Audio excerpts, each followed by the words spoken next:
হুমায়ুন খান পন্নীর দাদা নিয়ে আসছিল যে মুঘল ইয়েদের কাছ থেকে পত্তন নিয়ে আসছে। কলকাতায় যে ইস্ট বেঙ্গল ক্লাব, সেটা নাগরপুর জমিদার, ওরা ওই এখান থেকে ওইকে যে ইস্ট বেঙ্গল যে ক্লাবটা ওরা ওইখানে প্রতিষ্ঠা করছে।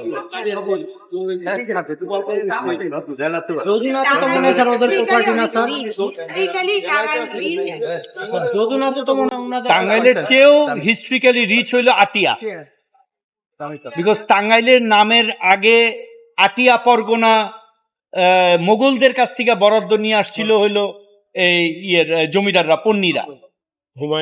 হুমায়ুন খান পন্নীর দাদা, হুমায়ুন খান পন্নীর দাদা নিয়ে আসছিল যে মুঘল ইয়েদের কাছ থেকে পত্তন নিয়ে আসছে। ওটারে বলতো আটিয়া পরগনা, ওই যে আটিয়া মসজিদ যেটা আর কি 10 টাকার, ওইটা তখন টাঙ্গাইলের অস্তিত্বই ছিল না। আর টাঙ্গাইলটা বেসিক্যালি ছিল হইলো গ্রেটার ময়মনসিংহ এর একটা অংশ।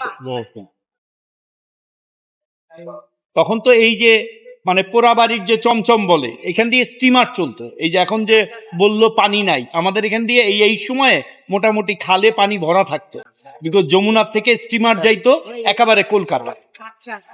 আর এই যে পোড়াবাড়ি বলা হয়, পোড়াবাড়ি ছিল স্টিমার ঘাট।